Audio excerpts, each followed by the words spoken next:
Hello. Hi friends. तो आज अपन पढ़ेंगे सोइल साइंस, मृदा विज्ञान। ठीक है। तो देखिए सोइल साइंस, सबसे पहले सोइल सोइल सोइल को हिंदी में बोलते हैं मृदा। ठीक है। मृदा शब्द की उत्पत्ति कौन से शब्द से हुई? मृदा शब्द की उत्पत्ति हुई है सोलम से। ठीक है। सोलम सोलम एक लैटिन भाषा का शब्द है। ठीक है। सोलम एक कौन सी भाषा का शब्द है? लैटिन भाषा का शब्द है। ठीक है।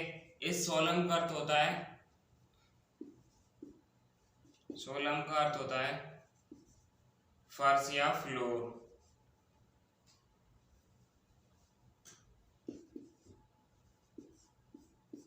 फर्श या फ्लोर।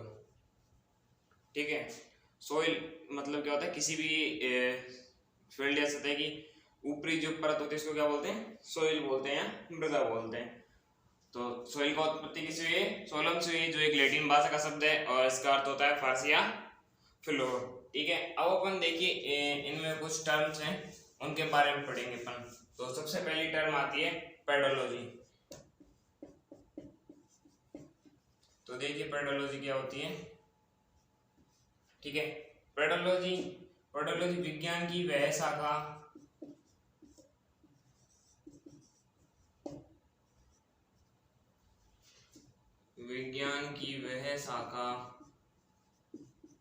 जिसके अंतर्गत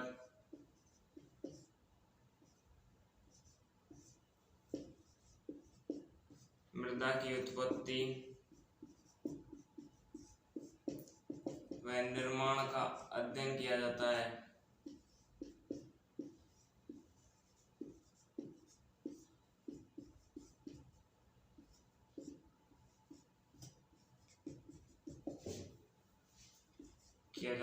पेडोलॉजी कहलाती है।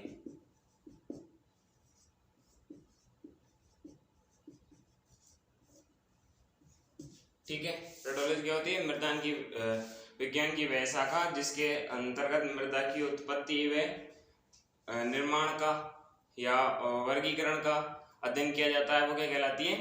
पेडोलॉजी कहलाती है। ठीक है। अब इसके बाद सेकंड टर्म आती है एडाफोलॉजी।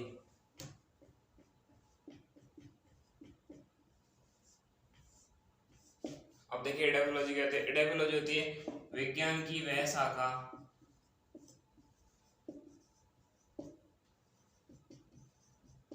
जिसके अंतर्गत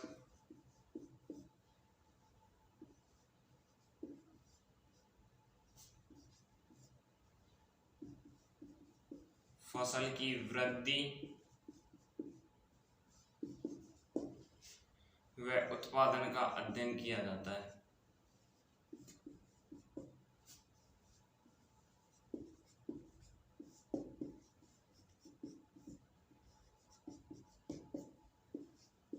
वो एडाफोलॉजी कहलाती है।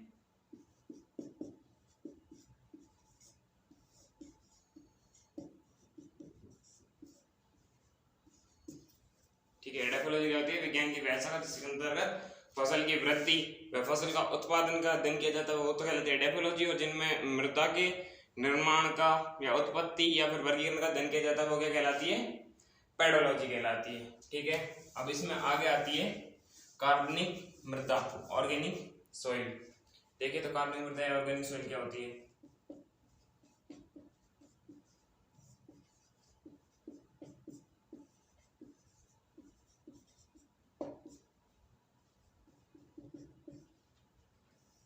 कार्बनिक मृदा या ऑर्गेनिक सॉइल। ठीक है। वह मृदा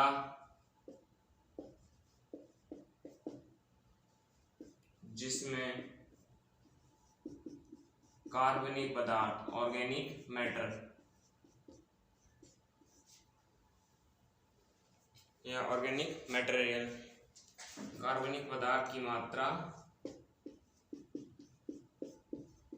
20% से अधिक पाई जाती है।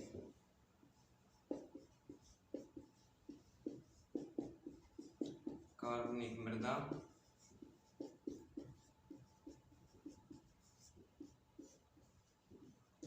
कार्बनिक मृदा कहलाती है। वह मृदा जिसमें कार्बनिक पदार्थ की मात्रा 20% से अधिक पाई जाती है, वो क्या कहलाती है? कार्बनिक मृदा कहलाती है। और कार्बनिक मृदा में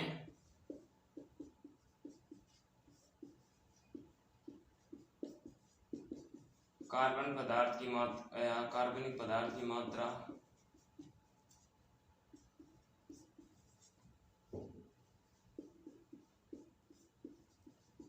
20 से 95% पाई जाती है। ठीक है, कार्बनिक पदार्थ या कार्बनिक मृदा या ऑर्गेनिक सॉइल वह मृदा जिसमें कार्बनिक पदार्थ की मात्रा 20% से अधिक पाई जाती है, वो क्या कहलाती है? कार्बनिक मृदा कहलाती है। और कार्बनिक मृदा होती है जिसमें कार्बनिक पदार्थ की मात्रा 20 से और 95% तक पाई जाती है। ठीक है, इसके बाद अगली आती है मिनरल सॉइल, खनिज मृदा। ये तो कौन सी थी? कार्बनिक मृदा जिसमें कार्बनिक पदार्थ की मात्रा 20% से अधिक पाई जाती है। अगली आती है खनिज मृदा।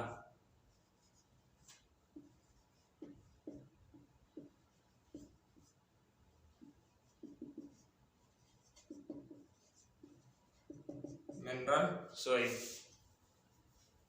ठीक है, खनिज मृदा या मिनरल सॉइल। ठीक है, तो देखिए खनिज मृदा या मिनरल सॉइल क्या होती है? वह मृदा जिसमें कार्बनिक पदार्थ की मात्रा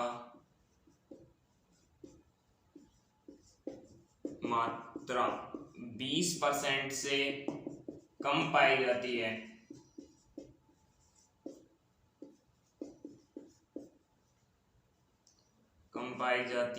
खनिज मृदा कहलाती है।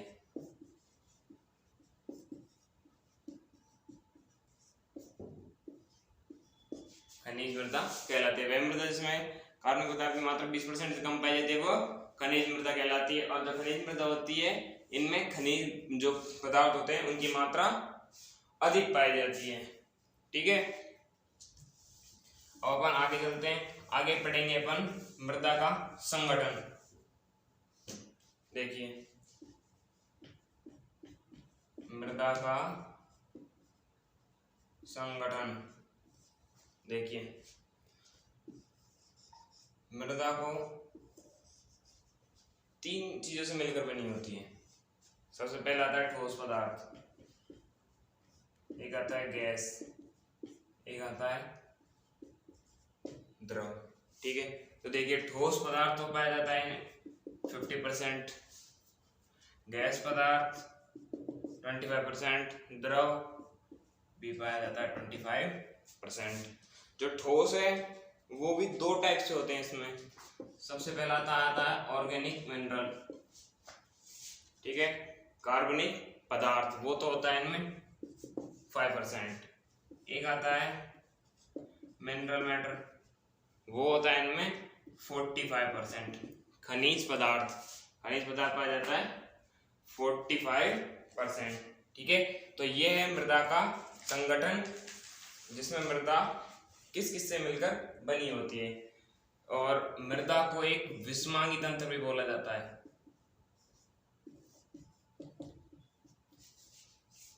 मृदा को विषमांगी तंत्र भी बोला जाता है क्योंकि ये कई सारी चीजों से मिलकर बनी हुई होती है।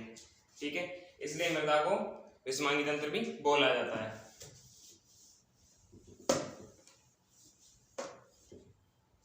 देखिए अब अपन आगे चलते हैं पादप पोषक तत्वों पर।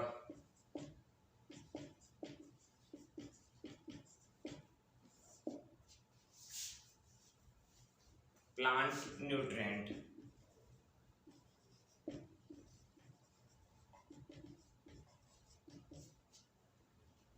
पादप पोषक तत्व या प्लांट न्यूट्रिएंट। ठीक है, तो सबसे पहले आते हैं आवश्यक पोषक तत्वों पर।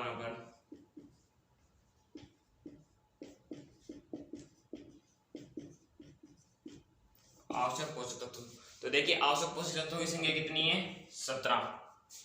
आवश्यक पोषक तत्वों की संख्या कितनी है? 17। और 17वां पोषक तत्व कौन सा है? निकेल। ठीक है, और जो आवश्यक पोषक तत्व है इसका सिद्धांत किसने दिया था? आर्नन व स्टाउट ने सिद्धांत दिया था इसका, आर्नन व स्टाउट ने 1939 में दिया था। कब दिया था? 1939 में। किसने दिया था? आर्नन व स्टाउट ने दिया था। आवश्यक पोषक तत्वों की संख्या कितनी है? 17 है। 17वां पोषक तत्व कौन सा है? निकेल है, जो अभी है बना है। और आवश्यक पोषक तत्व का सिद्धांत किसने दिया था? आर्नन व स्टाउट ने दिया था। कब दिया था? 1939 में दिया था। ठीक है, आवश्यक पोषक तत्व हो गए। अब आवश्यक पोषक तत्व के बाद अपन आगे चलते हैं लाभदायक पोषक तत्वों पर। लाभदायक पोषक तत्व, अब देखिए लाभदायक पोषक तत्वों की संख्या कितनी है? लाभदायक पोषक तत्वों की संख्या है 4। लाभदायक पोषक तत्वों की संख्या कितनी है? 4। कौन कौन से हैं? सबसे पहले आता है कोबाल्ट। कोबाल्ट आता है दलहनी फसलों के लिए लाभदायक होता है। दलहनी फसलों के लिए क्या करता है? दलहनी फसलों में ये लैग हीमोग्लोबिन का निर्माण करता है। लैग हीमोग्लोबिन का निर्माण करता है दलहनी फसलों में। उसके बाद अगला आता है वेनेडियम। वेनेडियम क्या काम आता है? वेनेडियम काम आता है सूक्ष्म जीवों में वृद्धि के लिए। सूक्ष्म जीवों की वृद्धि के लिए। ठीक है, उसके बाद अगला आता है सोडियम। सोडियम किसके काम आता है? चकुंदर के लिए। अगला आता है सिलिकॉन। सिलिकॉन, सिलिकॉन किसके काम में आता है? गन्ना और धान वाली फसल के लिए। गन्ना व धान वाली फसल के लिए। सोडियम किसके लिए आता है? चकुंदर वाली फसल के लिए। तो ये 4 लाभदायक पोषक तत्व। जो सबसे पहला है कोबाल्ट। कोबाल्ट किस काम आता है? दलहनी फसलों में लिए। दलहनी फसलों में क्या करता है? लैग हीमोग्लोबिन का निर्माण करता है। ठीक है, उसके बाद अगला आता है वेनेडियम। वेनेडियम किस काम आता है? सूक्ष्म जीवों की वृद्धि के लिए। अगला आता है सोडियम। सोडियम किस काम आता है? चकुंदर की फसल के लिए। सिलिकॉन, सिलिकॉन किसके लिए काम आता है? गन्ना व धान की फसल के लिए। ठीक है, उसके बाद अपन आगे चलते हैं लाभदायक पोषक तत्व के बाद। लाभदायक पोषक तत्व के बाद आगे आता है कायिक पोषक तत्व। ठीक है, अब कायिक पोषक तत्व किसे बोलते हैं और ये कितने होते हैं? ठीक है, कायिक पोषक तत्व, एक्चुअली कायिक पोषक तत्व होते हैं, ये कायिक पोषक तत्व लाभदायक और आवश्यक पोषक तत्व को मिलाकर ही कायिक पोषक तत्व बोला जाता है। मतलब दोनों पोषक तत्व को जोड़ दिया जाए एक साथ तो क्या हो जाएंगे? कायिक पोषक तत्व हो जाएंगे। लाभदायक पोषक तत्व प्लस आवश्यक पोषक तत्व, इन दोनों को मिला दिया जाए तो क्या बन जाता है? कायिक पोषक तत्व बन जाता है। तो देखिए कायिक पोषक तत्व कितने हो गए? आवश्यक कितने? 4 और लाभदायक कितने? 17। बराबर टोटल कितने हो गए? 21। 21 क्या है? कायिक पोषक तत्वों की संख्या कितनी हो गई? 21 हो गई। ठीक है, तो ये हो गए अपने पोषक तत्व। ठीक है, अब अपन आगे चलते हैं। देखिए कि पोषक तत्वों की कमी के लक्षण पौधों पर कौन कौन से भाग पर दिखाई देते हैं, कहाँ कहाँ पर, और कौन कौन से भाग पर कौन कौन से पोषक तत्वों की कमी के लक्षण दिखाई देते हैं, वो पढ़ते हैं अपन। पौधों पर पोषक तत्वों की कमी के लक्षण। पौधों में पोषक तत्वों की कमी के लक्षण। पौधों में पोषक तत्व की कमी के लक्षण, इनमें देखिए 2 टर्म काम आती है सबसे ज्यादा। एक तो है हरी महीनता। एक मिनट,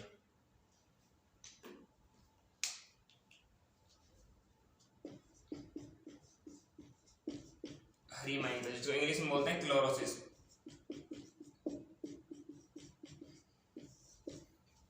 ठीक है, हरी महीनता क्लोरोसिस। ये देखिए क्लोरोसिस या हरी महीनता क्या होता है? हरी महीनता क्लोरोसिस होता है कि जब किसी भी पौधे की जो पत्ती है वो भी पीली रहे और उसकी सिरा भी पीली रहे तो उसे बोलते हैं हरी महीनता या क्लोरोसिस। देखिए ऐसा मान लीजिए कोई पत्ती है,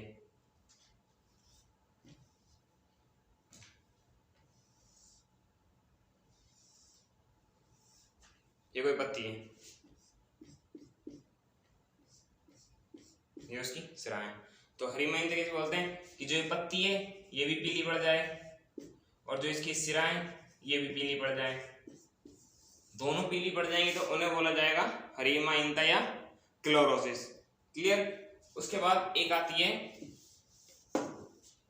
इंटरवेल क्लोरोसिस।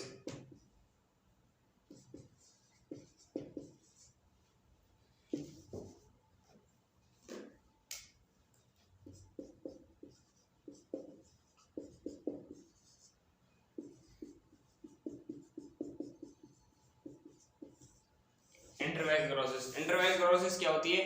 ये होती है कि जो पत्ती होती है वो तो पीली पड़ जाए, बट उसकी जो सिराएं होती हैं वो हरी होती हैं, तो उन्हें बोलते हैं इंटरवेल क्लोरोसिस। जैसे देखिए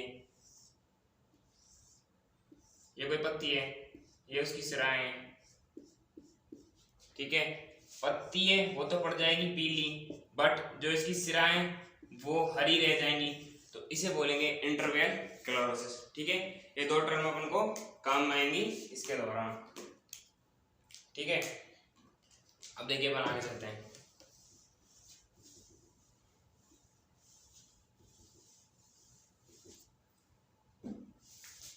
अब बताता हूं मैं आपको, क्योंकि पूरा डायग्राम तो मान ही पाएगा, एक एक करके बनाते चलते हैं अपन। ठीक है, मान लीजिए कि ये कोई प्लांट है, ये इसकी जड़ है, मान लिया मैंने एक प्लांट है। ठीक है, ये इसकी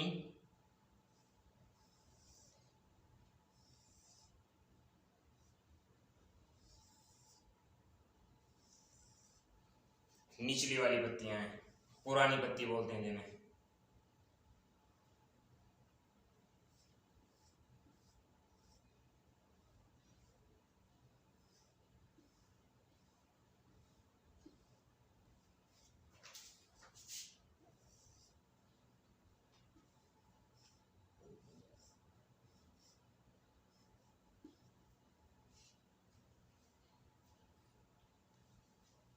ये हो गई नीचे वाली पत्ती। ठीक है, उसके बाद ये हो गई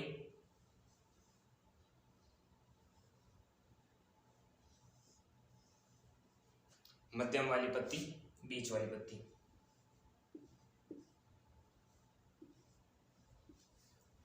ठीक है, उसके बाद अपन यहां जाते हैं,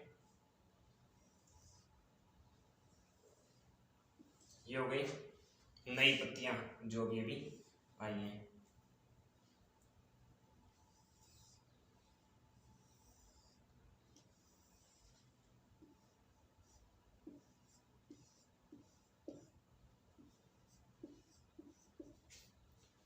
और ये अभी शीर्ष पत्ती हैं नई नई जो भी निकल रही हैं, शीर्ष बर्ड। ठीक है, अब देखते हैं, सबसे पहले देखते हैं अपन निचली पत्तियां या पुरानी पत्तियां। ये कौन सी हैं? ये हैं निचली या, यार आएगा नहीं, देखिए ये हैं निचली या पुरानी पत्ती।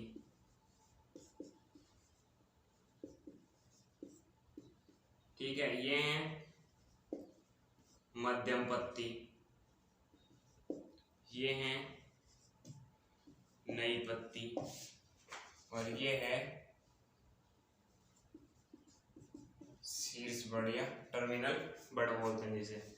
ठीक है, अब देखिए प्लांट की जो सबसे नीचे वाली पत्ती या पुरानी पत्ती होती हैं उन पर कौन कौन से पोषक तत्वों की कमी के लक्षण दिखाई देते हैं? जो सबसे नीचे वाली होती है इन पे दिखाई देते हैं नाइट्रोजन, फास्फोरस, पोटास, मैग्नीशियम और मोलिब्डेनम। ठीक है, जो सबसे नीचे पुरानी पत्ती होती हैं उन पर कौन कौन से पोषक तत्व कमी दिखाई देते हैं? नाइट्रोजन है, फास्फोरस है, पोटेशियम है, मैग्नीशियम है और मोलिब्डेनम है। तो देखिए कौन कौन से पोषक तत्व से क्या क्या होता है। ठीक है, जो मैग्नीशियम है वो निचली पत्ती या पुरानी पत्तियों में क्या करता है? तो जो मैग्नीशियम है, जैसे मान लीजिए कि मैग्नीशियम से क्या हो रहा है, मैं मान लेता हूं ये मैंने डायग्राम बना दिया या गोला बना दिया मैग्नीशियम के लिए पुरानी पत्तियों का। ठीक है, अब मैग्नीशियम से क्या होता है, इसकी पत्ती भी पीली पड़ जाएगी कमी का लक्षण होने पर, और इसकी सिराएं वो भी पीली पड़ जाएगी।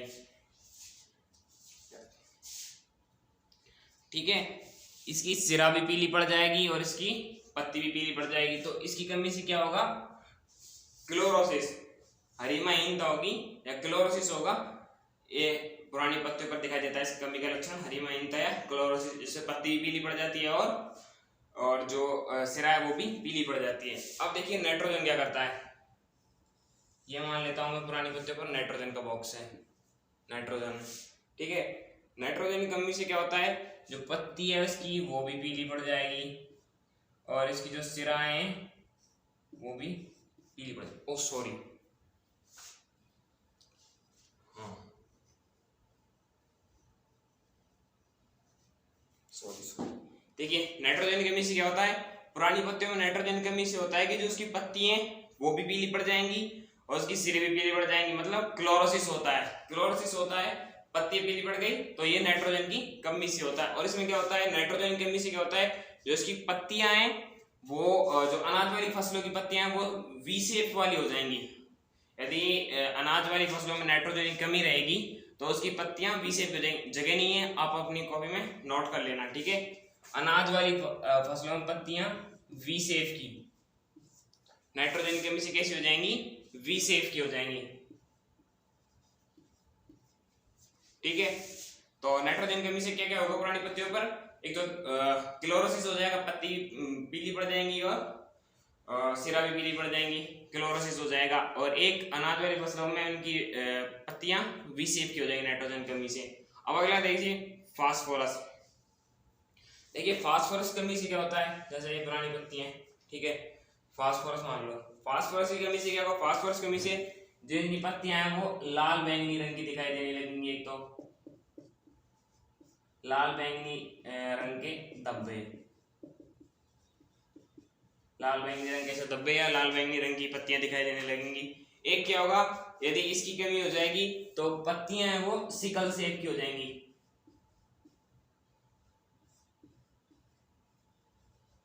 सिकल शेप या हंसियाकार,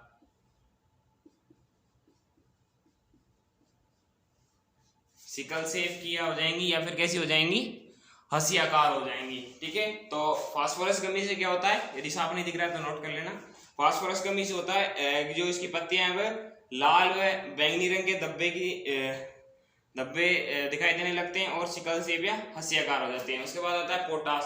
पोटास कमी से पुरानी पत्तियों में क्या होता है, पोटास कमी से इसमें डेड स्पॉट दिखाई देने लगते हैं। और मैग्नीशियम होता है, मैग्नीशियम की वजह से होता है इंटरवेल क्लोरोसिस।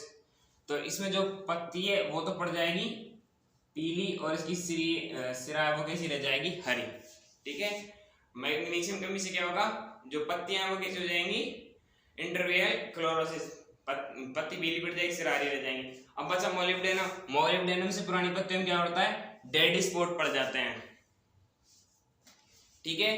तो निचली व पुरानी पत्तियों पर कौन कौन से पोषक तत्वों की कमी के लक्षण दिखाई देते हैं, नाइट्रोजन, फास्फोरस, मैग्नीशियम और मोलिब्डेनम।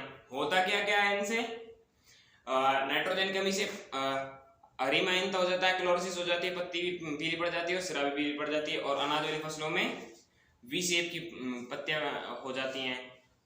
फास्फोरस की कमी से क्या होता है, फास्फोरस की कमी से होता है पत्तियां जो लाल बैंगनी रंग के धब्बे दिखाई देने लगते हैं और वो सिकल शेप या हंसियाकार हो जाती हैं। पोटेशियम और मोलिब्डेनम दोनों से क्या होता है, पोटेशियम और मोलिब्डेनम से डेड स्पॉट दिखाई देने लग जाते हैं पत्तियों में।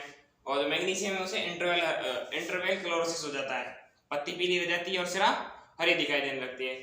जो मध्यम पत्ती होते हैं, मध्यम पत्ती पर एक ही पोषक तत्व केमिकल साइन दिखाई देते हैं, जिंक के, ठीक है। उसके बाद अगली आती है नई पत्तियां। नई पत्तियों पर कौन कौन से पोषक तत्व केमिकल दिखाई देते हैं, फेरस, मैग्नीशियम और कॉपर और सल्फर।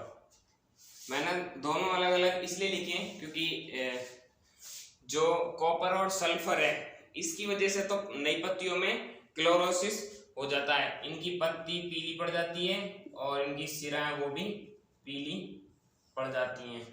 तो उनकी वजह से क्या होता है, कॉपर और सल्फर जगह क्लोरोसिस होता है। जो फेरस और मैग्नीशियम में इनकी कमी से क्या होता है, सिरा तो हरी रह जाएंगी, पत्ती पीली पड़ जाएगी। तो इनकी वजह से क्या होगा, इंटरवेल क्लोरोसिस हो जाएगा। ठीक है। तो नई पत्तियों पर कौन कौन सी पोषक तत्व के मिलने के लक्षण दिखाई देते हैं? फेरस और मैग्नीशियम के, कॉपर और सल्फर के। ठीक है, तो फेरस और मैग्नीशियम से क्या होता है? इंटरवैल क्लोरोसिस होता है। कॉपर और सल्फर से क्या होता है? क्लोरोसिस हो जाता है या हरी मेहनत हो जाती है। सबसे ऊपर आती है टर्मिनल बड या शीर्ष कलिका बोलते हैं जिन्हें, शीर्ष कलिका। ठीक है, आप चित्र को अच्छे से बनाना अपनी कॉपी में। अब देखिए शीर्ष बड या शीर्ष कलिका पे क्या होता है? इन पर कैल्शियम और बोरॉन दोनों पोषक तत्वों कमी दिखाई देने लगते हैं, और ये दोनों पोषक तत्व पौधे में अचल होते हैं, अगतिशील होते हैं। ठीक है, और जो ये ऊपर वाली शाखाएं वो इनकी कमी से कैसी हो जाती हैं? झाड़ीनुमा हो जाती हैं। झाड़ी देखी? बेर की झाड़ी जैसे खूब देखी होगी, खूब गए भी होगे घूमने वहां पे तो। ठीक है, खूब तोड़ तोड़ खाए होंगे।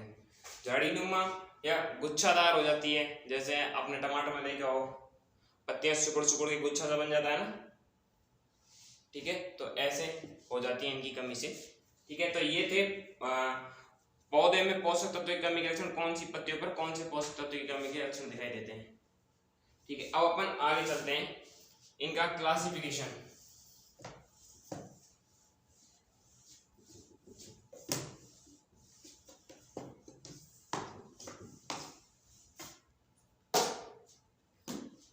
अब अपन देखते हैं इनका क्लासिफिकेशन। देखिए पोषक तत्वों का वर्गीकरण।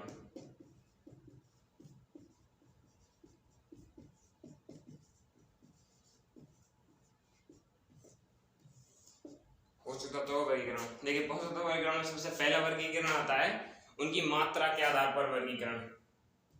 फर्स्ट, मात्रा के आधार पर।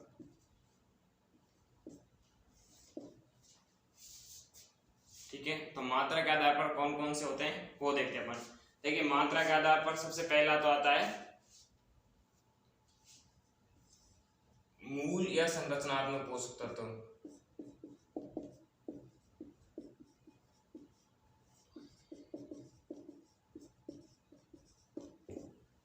ठीक है, मात्रा के आधार पर सबसे पहले कौन सा आता है? मूल या संरचनात्मक पोषक तत्व। ठीक है, इनमें कौन कौन से पोषक तत्व आते हैं? इनमें सबसे पहले एक तो आता है कार्बन, हाइड्रोजन और ऑक्सीजन। ठीक है, मात्रा के आधार पर मूल व संरचनात्मक पोषक तत्व में कौन कौन से आएंगे? कार्बन, हाइड्रोजन और ऑक्सीजन। उसके बाद इनमें अगला आएगा वृद्धि या मुख्य पोषक तत्व। वृद्धि या मुख्य पोषक तत्व। ठीक है, वृद्धि या मुख्य पोषक तत्व में कौन कौन से आते हैं? वृद्ध और मुख्य पोषक तत्व ये भी दो टाइप से होते हैं। इनमें पहला तो होता है प्राथमिक पोषक तत्व। प्राथमिक में तो आएंगे एनपीके। ठीक है, उसके बाद आएंगे द्वितीयक, जिन्हें कई बार गौण भी बोला जाता है।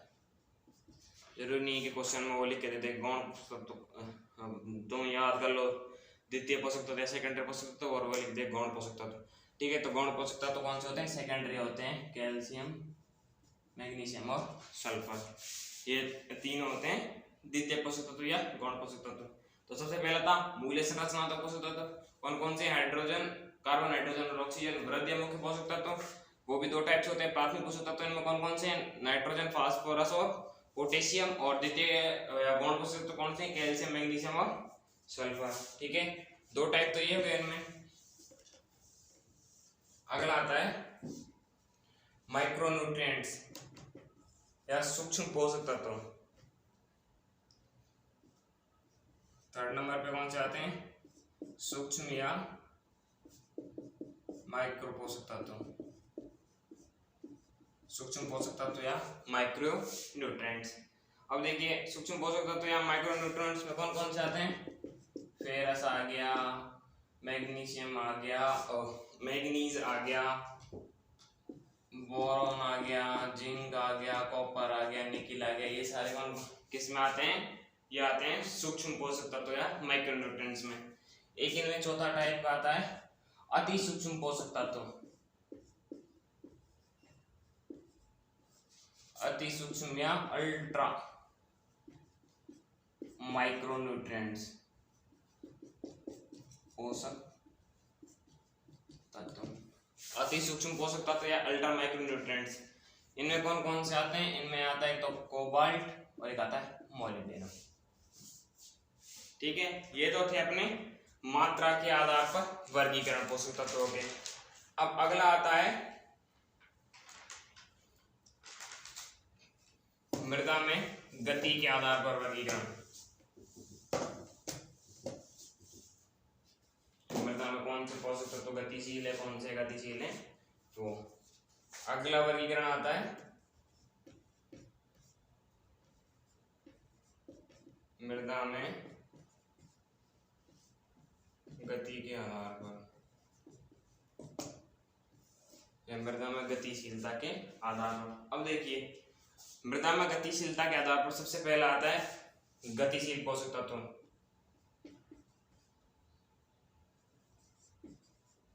तो मृदा में गतिशील पोषक तत्व कौन कौन से होंगे? NO3- और Cl। ठीक है, ये तो होंगे मृदा में गतिशील पोषक तत्व। उसके बाद अगला आता है सेकंड कम गतिशील पोषक तत्व। पहला तो कौन सा? गतिशील में कौन से थे? NO3- नाइट्रेट और क्लोरीन। उसके बाद आता है कम गतिशील में कौन से आएंगे? NH4+, कैल्शियम और पोटेशियम। कम गतिशील कौन से होंगे? NH4+ होगा, कैल्शियम होगा और पोटेशियम होगा। उसके बाद आएंगे नंबर 3 पर अगतिशील पोषक तत्व। अगतिशील पोषक तत्व कौन से? फास्फोरस और जिंक। ठीक है, तो मृदा की गति के आधार पर कौन कौन से होंगे गतिशील में कौन सा आएगा? नाइट्रेट और क्लोरीन। कम गतिशील में कौन कौन से आएंगे? NH4+, कैल्शियम और पोटेशियम। और अगतिशील कौन कौन से होंगे? फास्फोरस होगा और जिंक होगा। उसके बाद अगला वर्गीकरण आएगा पौधे में गति के आधार पर।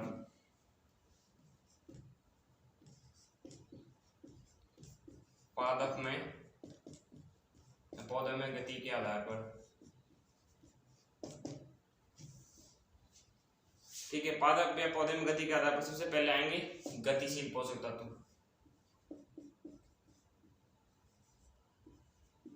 गतिशील में आएंगे नाइट्रोजन, फास्फोरस और पोटेशियम।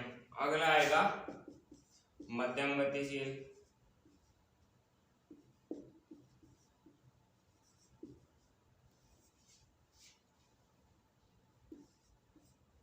मध्यम गतिशील में कौन सा आएगा? जिंक आएगा। उसके बाद इनमें अगले आएंगे 3rd नंबर पे कम गतिशील। कम गतिशील में कौन से आएंगे? फेरस आ गया, मैग्नीशियम आ गया, कैल्शियम आ गया, कॉपर आ गया और कॉपर के अलावा मोलिब्डेनम ETC। तो गतिशील के आधार पर कौन कौन से आ गए इसमें? गतिशील तो हो गए नाइट्रोजन, फास्फोरस और पोटेशियम। मध्यम गतिशील जिंक हो गया। और कम गतिशील में कौन कौन से आ गए? Ferrous, magnesium, calcium, copper, molybdenum और ETC आदि और भी आते हैं। और अगतिशील कौन से होते हैं? अभी मैंने बताया था, कमी के लक्षण के आधार पर बता रहा था। अगतिशील के आधार पर आता है कैल्शियम और बोरॉन उत्तरी। फिर गलती चुकी। ठीक है, कम गतिशील के आधार पर कौन से? फेरस है, मैग्नीशियम है, कॉपर है, मोलिब्डेनम है, ETC आदि आते हैं। और अगतिशील आते हैं कैल्शियम और बोरॉन। ये थे पादप क्या बोलते हैं, अरे यार, पोषक तत्वों का वर्गीकरण। देखिए अब एक चीज अभी अपन ने नोटिस की थी कि जो पादपों में जो जिंक है वो तो आ रहा है गतिशील पोषक तत्वों में, मतलब मध्यम गतिशील है तो गतिशील ही, और अभी मृदा में पड़े थे उनमें आ रहा था ये अगतिशील में। तो एक ऐसा पोषक तत्व है जो मृदा में तो अगतिशील है लेकिन पादपों में गतिशील है, वो कौन सा है? जिंक। ऐसा क्वेश्चन भी पूछा जा सकता है। Thank you. तो आज के लिए अपन इतना ही करेंगे और आगे का नेक्स्ट वीडियो में बताया जाएगा। और अब हम जल्दी लाइव टेस्ट सीरीज शुरू करने जा रहे हैं, तो जल्दी से चैनल को सब्सक्राइब करें जिससे हम लाइव टेस्ट सीरीज स्टार्ट कर सकें। Thank you so much. और अपने दोस्तों को ज़्यादा से ज़्यादा शेयर कर सकें जिससे अपने दोस्त अच्छी तरह कोरोना में घर पर रहकर पढ़ें। Thank you very much.